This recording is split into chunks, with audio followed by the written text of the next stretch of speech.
പ്രതിപക്ഷ നേതാവ് വി.ഡി. സതീശനെ പരിഹസിച്ച ബി.ജെ.പി. സംസ്ഥാന ജനറൽ സെക്രട്ടറി എം.ടി. രമേശ്. നനഞ്ഞ ബോംബും പൊട്ടാസും എന്താണെന്ന് വി.ഡി. സതീശൻ മനസ്സിലാക്കണം. വി.ഡി. സതീശന് ഒരു ഉൾഭയമുണ്ട്. അതുകൊണ്ടാണ് രാഹുൽ മാങ്കൂട്ടത്തിലിനെതിരെ നടപടിയെടുക്കാത്തതെന്നും എം.ടി. രമേശ് പറഞ്ഞു. ബോംബും നനഞ്ഞ പൊട്ടാസും തമ്മിലുള്ള വ്യത്യാസം മനസ്സിലാക്കാൻ കഴിയാതെ പോകുന്നത് അങ്ങേയറ്റം നിർഭാഗ്യകരവും പരിഹാസ്യവുമാണ്.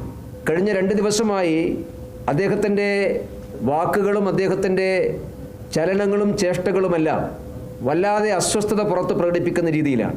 അദ്ദേഹത്തിൻ്റെ മുഖത്തെ എക്സ്പ്രഷനൊക്കെ കാണുന്ന സമയത്ത് എന്തോ ഒരു ഉൾഭയം വി.ഡി. സതീശന് ഉള്ളതുപോലെയാണ് നമുക്ക് മനസ്സിലാക്കാൻ വേണ്ടി സാധിക്കുന്നത്. കോൺഗ്രസിലെ മറ്റൊരു നേതാക്കന്മാർക്കും ഇല്ലാത്ത വെപ്രാളം എന്തിനാണ് പ്രതിപക്ഷ നേതാവിന് മാത്രം? ഈ രാഹുൽ മാങ്കൂട്ടത്തിൽ പ്രതിപക്ഷ നേതാവിനെ ബ്ലാക്ക് മെയിൽ ചെയ്യുന്നുണ്ടോ? അങ്ങനെ ബ്ലാക്ക് മെയിൽ ചെയ്യാനുള്ള എന്തെങ്കിലും കാര്യം അദ്ദേഹത്തിൻ്റെ കയ്യിലുണ്ടോ? ഉണ്ടെങ്കിൽ അത് വി.ഡി. സതീശൻ തുറന്നു പറയണം.